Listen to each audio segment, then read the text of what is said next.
Welcome back to Well, What Do You Know?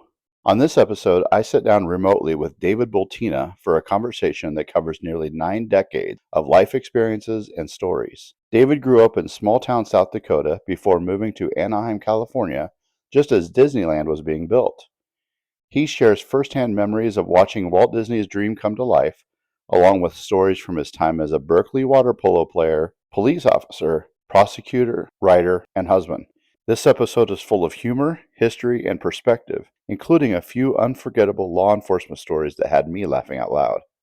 I'm really excited to share this one with you. Here's my conversation with David Bultena. David, I really appreciate your time. If you don't mind, we'll jump right into your childhood, where you grew up, and any stories you remember from that time. Okay, I was born and raised in southeastern South Dakota in a town called Lennox. I was the youngest of 3 children. My oldest sister, Rosalie, she just passed away about 3 weeks ago. She was 92. My brother, Jack, he's a little older. He's 88, and I'm 86. And we grew up in southeastern South Dakota, then went to school there up through, including the 7th grade. And then the family moved from South Dakota to Anaheim, California in about, 1952 or something like that. And my dad found work there in California, but when we lived in South Dakota, my dad and my grandfather was George Bultena, my dad was John Bultena, and they ran the Bultena Hardware Company. They're a hardware store there in Lennox. And my grandmother and grandfather lived there, and then we had other relatives in the area, and my mother, Rose, she grew up in Wagner, South Dakota, which was about 70 miles from Lennox there. And when we moved to Anaheim, I was started in the 8th grade. My brother was in the 10th grade, and my sister Rosalie was older. She started going to Whittier College. Okay. How big of a town is Lennox, South Dakota, when you were there? Well, when we were there, it was probably about 600 people, 700 people, something like that. That had to be quite the shock then to go to Anaheim, California. No, when we moved to Anaheim, there were only 12,000 people there. Oh. When we moved to Anaheim in 1951, there were 12,000 people there. Pretty much moved around town as we needed. And in about 1952, some guy named Walt Disney went out and bought about 30, 40 acres of orange grove south of town there. And he paid $14,000 an acre for it. And that was the start of Disneyland. My dad and my uncle were in the, the building maintenance. They did janitorial work. And when I was a kid in junior high school and high school, I went with my uncle, and we went up to when they were constructing Disneyland, and we cleaned the shed. We did. We mopped the floor and cleaned the windows, where they had all the blueprints and everything. Yeah. And I remember it was all sand, and they were building Disneyland, and I remember putting up that TWA rocket, river, jungle boat ride and all that kind of stuff, just watching them construct all that stuff. And we watched that and then they opened that in 1955. They built it fairly quickly.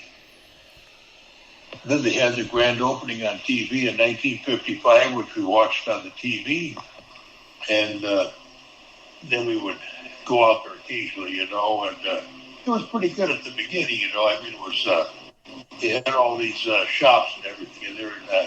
When Disney built it, he was kind of underwater a little bit. So what he did is he leased shops to different people. They had a camera shop, a Kodak shop, and a Hallmark shop, all that on Main Street, and different things like that, Carnation shop. And I was when I graduated from high school in Anaheim High School in 1957, and from there I went 2 years to Fullerton Junior College, or community college as it's called then. Mm-hmm. And then from there I went to 2 years at Berkeley, University of California, Berkeley, and graduated from there in 1961. And then after that, I started working for the Anaheim Police Department, and I worked for them for 6 years. And I got married in 1962, and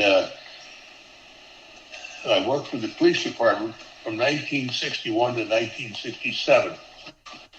And then in 1967, I started going to law school. It was a non-accredited law school there in Anaheim called Western State. It's now one of the third largest law schools in the country.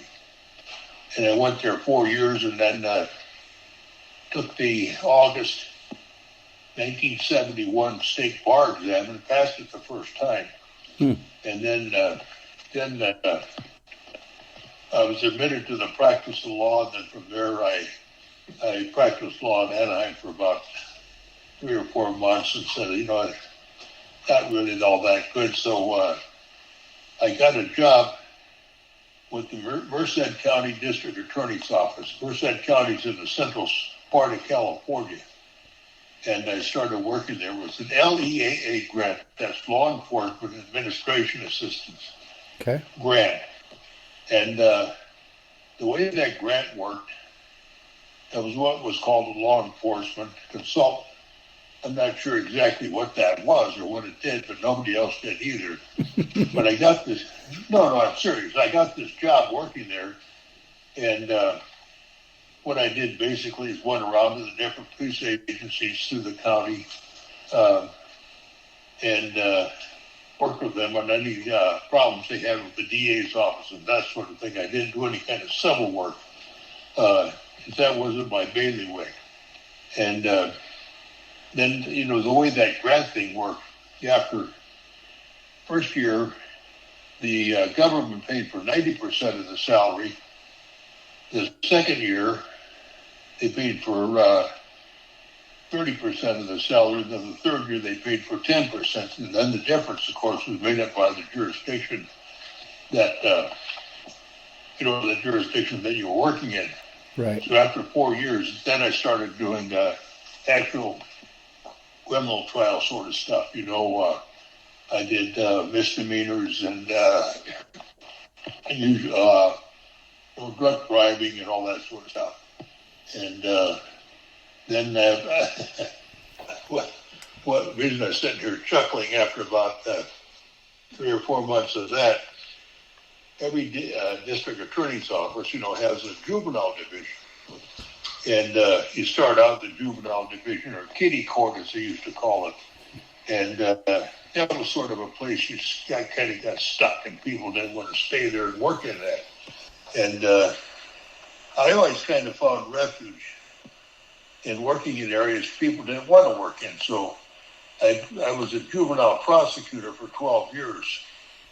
And the nice thing about it is, in juvenile court, the whole vocabulary is different. You have different terms and all that kind of stuff. And the nice thing about it is nobody really understood juvenile law. And I did. And, just kind of deferred to that sort of thing. And then after that, I went into worked in the Family Support Division, where we collected money from wayward fathers, all that kind of stuff. And then from there, I went into back to the office, just regular prosecuting work, misdemeanors, felonies, and all that kind of stuff. And then I retired in 1998 after 28 years there, and then. I can't remember exactly when my wife passed away. Mm-hmm. And we'd been married 48 years, and she passed away suddenly. And then I kind of sort of didn't do much of anything. And then I got remarried, fortunately. Really lucked out on that. And my wife then was living in Bakersfield, Pat, my current wife. She was living in Bakersfield and working as a nurse for Kaiser Permanente. So I moved to Bakersfield, sold out the house in Anaheim, in Merced there, moved to Bakersfield, and we lived there about 6 years. And then from there, she retired and I was retired. And we looked all around the country for places to retire. Then we went to Colorado, we went to New Mexico, we went to Texas. We went to, we went all over the place looking for a place to retire. And we got a lead for come up to Washington. I looked at some property up here. So she came up to Washington and found this place here in Lacey. It's one of those 55 plus communities. And we moved there. It took us about 3 days to move up here. we got that pod system and built it with boxes and all that kind of stuff. The move was kind of a burdensome sort of a thing, but we moved ourselves and our dogs, and up we came to Washington, and we've been up here ever since. You mentioned going to Berkeley after your 2 years of junior college. Did you go to Berkeley for law enforcement? Yeah, I majored in criminology, yeah. Did I hear that you maybe played water polo there? I did. I played varsity water polo at Fullerton Junior College, and then I played varsity water polo at the University of California, Berkeley there. Then water polo wasn't that big of a deal. I played water polo in high school. And water polo wasn't that big of a deal, you couldn't do anything else. You played water polo, but I played with some good people, and I played there at Berkeley for 2 years. Okay. And I lived in the co-op, the student co-op, as opposed to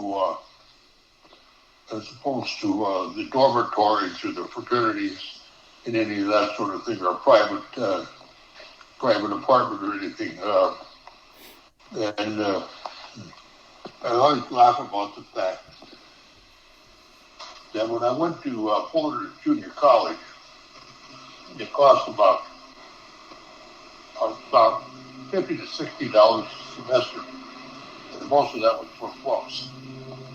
And I was there for 4 semesters, so Fullerton Junior College cost about $300.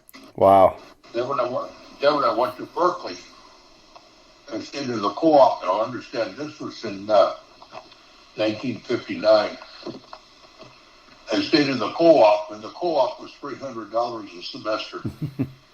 and the tuition or student fees were $75.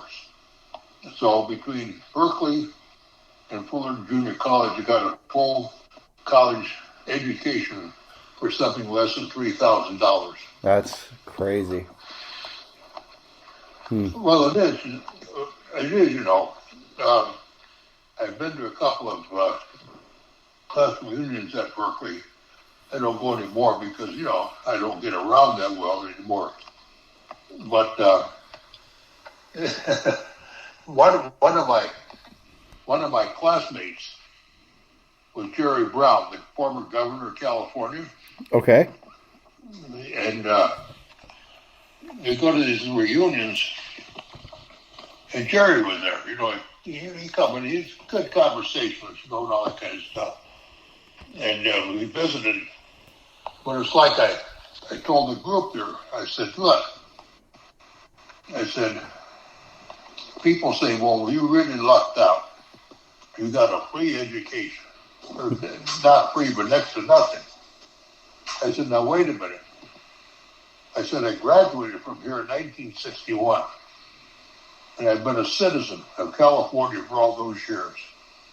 In all those years, I paid income tax, gas tax, booze tax, sales tax, car tax. I paid every kind of tax in California as possible. In all those years, you think I did not pay for that education? Right. I did pay for it. It just wasn't cash on the barrelhead at the time I got the education. Now it's all different, Nobody wants to. They send people out of college with huge student debt. My son went to college. He went 2 years to Merced College. Then he went 4 years to Stanislaus State. And then he got a degree in English and a degree in critical thinking. And then he went from Stanislaus State to UCLA and got another master's degree in information technology and computer science. And all that time, we had saved money for his education. And when he graduated, he did not have a student debt. And that was really quite good. That's impressive. Student debt is kind of eating people alive now. I'm interested, sir, in why the transition from the police department to law school. Well, I always wanted to go to law school. And the law school was easy. I mean, it was there. It was. I went three nights a week, and you had to study for 4 years, and it was just kind of a transition. When I was at Berkeley, I wanted to go to law school, but I didn't have the necessary education or grades and all that stuff to get into Bolt Hall and one of the fancy places. So, for a lot of places, people on the police department that I worked with went to law school, and I know of 5 that I worked with on the police department who went to law school and passed the state bar examination. So it wasn't that uncommon. Do you have any favorite stories from your time as a law enforcement officer? Yeah, there's 2 I can think of. Just off the top of my head. The first one deals with we got this call about 2 o'clock in the afternoon. And the call was what they called unknown trouble, see the woman at this address. On, I think it was on Magnolia Street there in Anaheim, just off of Lincoln. And it was one of those, what they called garden apartments. And I don't know if you're familiar with those or not, but there's a walkway and kind of a garden in between the apartments, and on each side there's apartments, that all open up. It's kind of like a motel, So, mm-hmm. And so we got this call. The other officer was a guy named Bobby Weaver, and we got this call from this woman, or about this woman, for unknown trouble, which we didn't really know. So we go walking down this parkway, on the sidewalk, approaching this apartment number, and as we were approaching, we could see the screen door kind of pushing out, looking down the walkway, and we were still about 30 or 40 feet away from the door. The screen door opens, and this woman comes out, runs down the parkway, walkway there towards us. So I said, what's the problem? And she said, well, there's a man in my apartment. I said, oh? I said, what's he doing there? She said, well, not really much of anything. I said, well, how did he get into your apartment? She said, well, I let him in. So when she opened the door, I could see him sitting, I could see his left-hand side. He was sitting on a kind of a chair. He didn't see us, but he was sitting on this chair, looking straight ahead. And I said, well, what's he doing? She said, well, nothing. Not much. I said, well, what do you want us to do? She said, I want him to leave. And I said, well, do you know this man? And she said, well, he's a friend of mine. And I said, okay. I said, well, you just want us to ask him to leave. She said, yeah. So Weaver and I are standing there and said, oh, okay. So we go up and open the screen door, and the guy turns and looks at us. He's kind of upset, you know. There's a couple of cops standing at the door. So we told him, can we talk to you outside? And he said, sure. When he got up to leave, I noticed there was a bottle of Jack Daniels sitting on the coffee table. Brand new bottle, you know, hadn't been opened yet.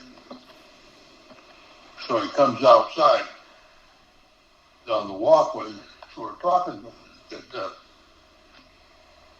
What are you doing here? I said, well, came over. I said I came over to see the woman. I said, do you know her?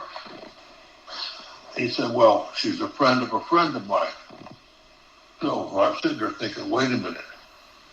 That's the second time in the last 10 minutes I've heard that phrase, that she's a friend of mine. So I said, you know, you're not really subject to any kind of arrest or any kind of legal action that I can see. Just between the two of us, would you mind telling us what's going on? And he said, well, okay, he said. I'm the manager of a used car lot down in Garden Grove. And people come in and buy cars. And the salesman that sells the car is responsible for financing it. So if they miss a payment or something, the salesman has to go get the payment on it. And of course, the salesman, they get to keep the commission for selling the car as well as the interest on the loan. So this woman in the apartment there had missed a couple of car payments. So the salesman, pursuant to that policy, went to get in touch with her. And when he went to go collect the car payment from her, what happened was they wound up in the bed. You know, they kind of shacked up for a couple hours. So the manager says, hell, I just wanted to come and get the next payment. So he left. And Bobby Weaver and I went back out to the street where our cars were parked, standing there laughing. We were laughing so hard we were almost bent over the hood of the car, you know. We couldn't believe that, you know. Hey everyone, it's Eric from the Well, What Do You Know podcast. You know, one of my favorite parts of this show is getting to sit down and hear real stories from real people, because when we actually listen, we find out we're not so different after all. If you've ever thought, hey, I've got a story worth telling, or you know someone who does, I'd love to hear from you. Just check out the description of this podcast and you'll find my link tree. In there is a guest form to fill out. And keep in mind, there's no cost involved, and I bring the studio to you. So fill out that guest form. I'd really love to talk to you. I was working the graveyard shift, Saturday night to Sunday morning, which was basically 10 at night to about, I think this one was a cover shift. It was from about midnight to 8 in the morning. So everything was pretty quiet. Then about 6:30 or 7 in the morning, I get another one of these 927 calls, which is an unknown trouble. I see the man at this address there at State College Boulevard, just up from where the Anaheim Stadium is. And it was quiet Sunday morning.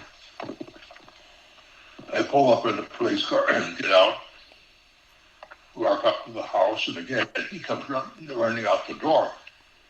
He said, hurry up. He said, it's in the backyard. He said, it's pulling up all my plants. It's eating the flowers. It's eating the bulbs. He said, I've been giving it bread and all that kind of stuff to keep from eating the rest of my nursery stock.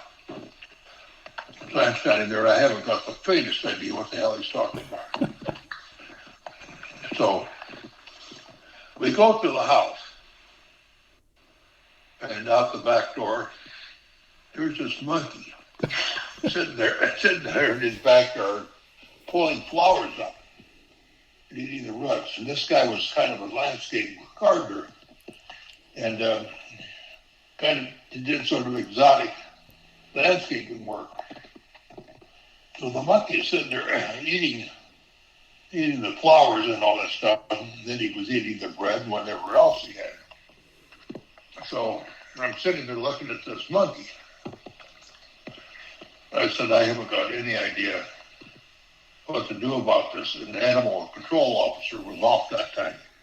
So what I did is I got in the car radio and had the downtown car bring me out a pet box, one of those little cages, and a snare. I don't know if you've seen those snares that people use to lasso animals with. It's got a loop on the end of it. Yeah. And you pull the loop, and then it gets around the animal, and you can pick the animal up. And then there's a release handle on it, so the loop extends itself again. So I get this cage and this loop, this snare, and go in the backyard. And the monkey's sitting there eating and chopping away and just having a good old time. So I take this loop, and I carefully put it around the monkey, and then I start pulling it, and the monkey simply takes the loop off and hands it back to me. So I try that again. Well, the monkey was smart enough.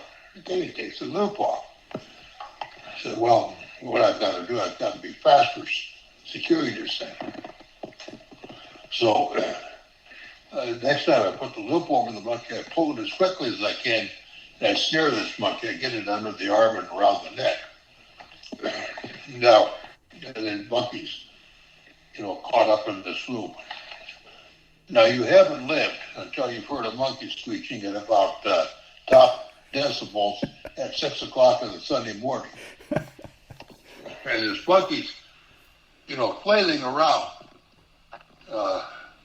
He's really yelling and screaming. And I mean, God, it's just brandishing his teeth, a terrible looking thing. And one of the things I noticed is the monkey had a collar on it, which means it was probably somebody's pet.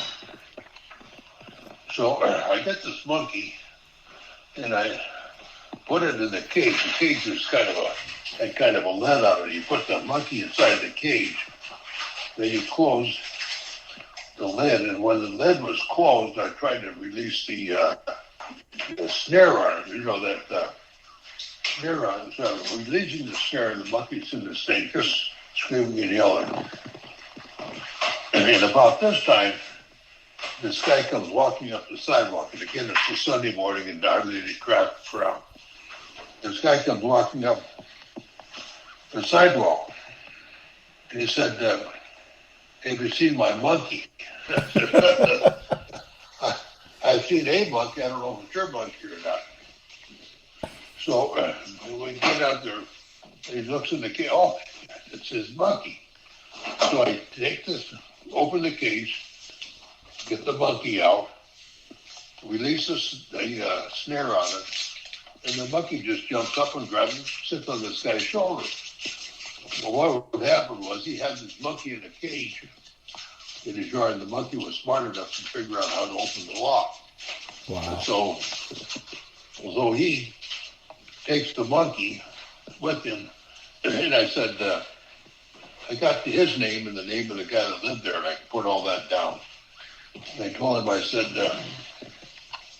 I'm not going to make a report on anything like this or anything of this sort, but, excuse me. I said, you better talk to this guy that lives here in the house. I said, your monkey friend here just did a lot of damage to him. So I got the guy in the house to come out, and I said, you two guys made him exchange names and addresses and all that stuff.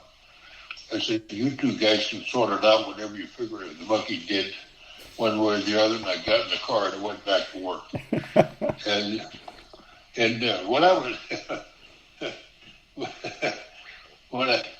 when I got back to the station, everybody said, well, you should have kept the monkey in the cage. And we'd taken it down on the Sunday morning and put it in the drug tank with the other drugs, you know. and that would have gotten them sobered up pretty fast. It would have. So, did you happen to follow up and see if the two guys, the one guy, the monkey owner, pay for damages? Oh, I don't know. Oh, you didn't follow up on that? No, that's what we call a civil problem. Yeah, right. So if you would tell me about meeting your first wife, and then we'll talk about meeting your second wife. Oh, well, my first wife, Maureen, I met her at church. We went to kind of the same church there in Anaheim. She went to one of the churches and I went to the other one, you know, kind of sister churches. And we just kind of met, and then I asked her out, and we just dated for about 5 or 6 years. And she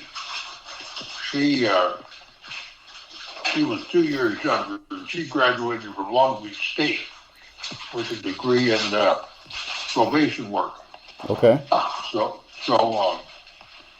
she was working for the probation department in Orange County. I was working for the police department. And we did that for about, did that for about 4 years. And then I came home one day. Oh, I remember what it was. She worked for about 2 years and then we were expecting our first child, Diana, who was born in 1966.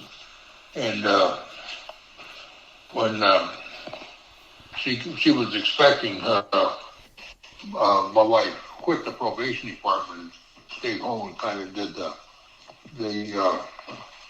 looked after her. And then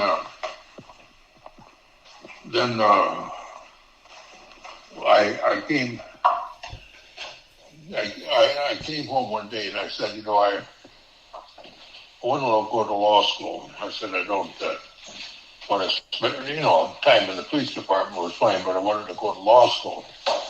So the wife went back to work for the probation department, and she worked for the probation department while I was in law school, and our daughter grew up, she was about a toddler. And I had the distinction of potty training her. I guess it shows up later in life, if you're improperly potty trained or something like that. But I potty trained her, and then when I passed the state bar exam, which I did on the first try, that bar exam at 71, and then I practiced law, like I see, for a little while there. And then I moved up to Merced, and we lived in Merced. I don't know how long, but then she passed away suddenly. So I was kind of footloose and carefree then. Then I met my current wife on what was the name of that dating? eHarmony. eHarmony. Okay. One of those dating sites. And she lived in Bakersfield, and I lived in Merced. And we used to commute up and down the valley on the Amtrak. The train went from Merced to Bakersfield, and obviously in the other direction. So one thing led to another, and we got married. Moved down to Bakersfield. Had an estate sale on the house. Sold the house, everything in it. Took what we needed out of it, and kind of the rest is history, like I explained to you. Yep. So what are you doing these days to keep yourself busy? Well, not much. Just sitting here, playing cards. Uh, want to eat once in a while. Washington, all kinds of brew pubs and coffee grinders and whiskey distilleries and all that kind of stuff. So there's all kinds of places to eat and that sort of thing. But I spend a lot of time reading. I like to read. Go to the library and that sort of thing. You've been you've been writing a little bit too, right? Don't you write some editorial stuff? Oh yeah, I wrote a community column from the SOB for about 7 or 8 years. Okay. The Modesto Bee had a editor. His name was Dick McGrath, and they had what they called a visiting editor program. People applied, and you sat on the editorial board of the Modesto Bee for 3 months. And they rotated that, and I got on the second group there. So I sat on the editorial board, the Modesto Bee, for, it was a 3 or 6, I think it was 6 months, I'm not sure exactly. And we met every Tuesday at 1 o'clock at the Modesto Bee office there in Modesto. And we got to interview people in the community and all that sort of stuff, and it was pretty interesting. Then they wanted people on that editorial board to write community columns, which I did. I wrote, I don't know, probably 30 or something like that, community columns. And the admonition was, if you write a community column, write about local things. Do not write about national issues or anything of that sort, because she said, we pay a lot of money for national columnists to put their articles in our paper here, so just write on local stuff, which I did. But the interesting thing about sitting on an editorial board is people would come in, politicians, business people, all that sort of stuff. And if you met them on the street or asked them a question, they probably would kind of give you an evasive answer, something like that. Mm-hmm. But these politicians and stuff would come into the front of the editorial board and sit there, and they would spill their guts. These people will tell you anything. It was really amazing. And I'd say, well, you understand what you're saying to wind up with a newspaper in one form or another. Yeah, they would if they did, And I remember we did an interview with, I can't remember what her name was. She was the president of Stanislaus State. Then she left there and went down to college in New Orleans just before the hurricane wiped out New Orleans. We did interviews with Dennis Cardoza, the representative, county board of supervisors, and all that sort of thing. So that was pretty interesting and very informative. Did you ever have any inclination to get into politics? Getting into politics? Yeah. No, I'm not a politician. I spent 28 years with the Merced County District Attorney's Office. And I never aspired to anything great. Usually incoming attorneys wind up in the District Attorney's Office or something like that. They work a couple years or something like that to the local law offices. They kind of gobble them up, that sort of thing. I never wanted to do that, Yeah. The pay wasn't great, but I got to go home at 5 o'clock. I got the weekends off, and like I said, in juvenile work, nobody else wanted to do that. And, I was just happy doing what I was doing. Right. And my hobby, actually I had two hobbies for time off when I wasn't doing working or anything like that. One of them was cutting firewood. A lot of almond orchards around Merced there in Central California, probably one of the world's primary sources of almonds and that sort of stuff. Mm-hmm. And I had a couple of friends who had almond orchards, and they would take out trees, and I would go there and cut the trees up for them, put the branches out, clean all that up. And I had a whole series of, I had chainsaws and all that kind of stuff. And I go out there and saw that stuff up, and I had a wood splitter and all that sort of thing. And I heated the house. I took that firewood home, and I heated my house with firewood. And I had a fireplace in the stove in the front of the house and the stove in the back of the house. It's a big house. So I heated the house basically with firewood. And then, of course, it kind of got tough later on when the air quality things started coming around. But I did that. And then the other hobby I had was building fences. Don't ask me why. but the house I had there in Merced was on a lot and a half. It was a big house. It was about 3,400 feet in that house. And I had neighbors on all five sides of me on the other side of the fence. And the fences were all kind of worn out. They were just kind of falling down and breaking down. So I got some bids, to build fences, and then they were all pretty high. So I thought, I can do this myself. All I need is a post hole digger and some other stuff. And I got some ideas out of I think it was out of a Better Homes and Garden book on how to build fences and stuff.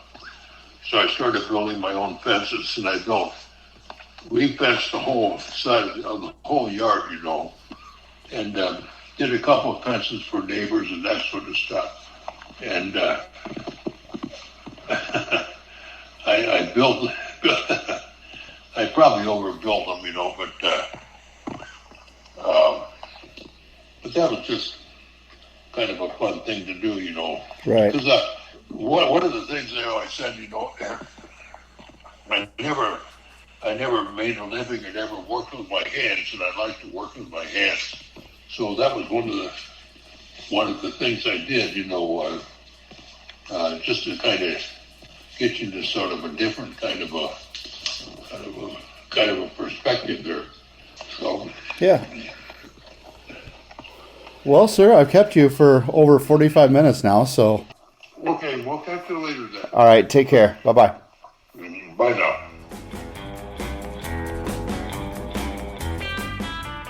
Thank you for listening to Well, What Do You Know?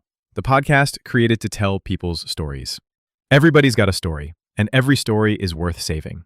The views and opinions expressed in this episode are those of the guest and do not necessarily reflect the views of the Well, What Do You Know podcast, P Square Design, Pagitech LLC, or our sponsors. The Well, What Do You Know podcast, its parent company, and its sponsors are not responsible for any statements made by guests during the recording or publication of this episode.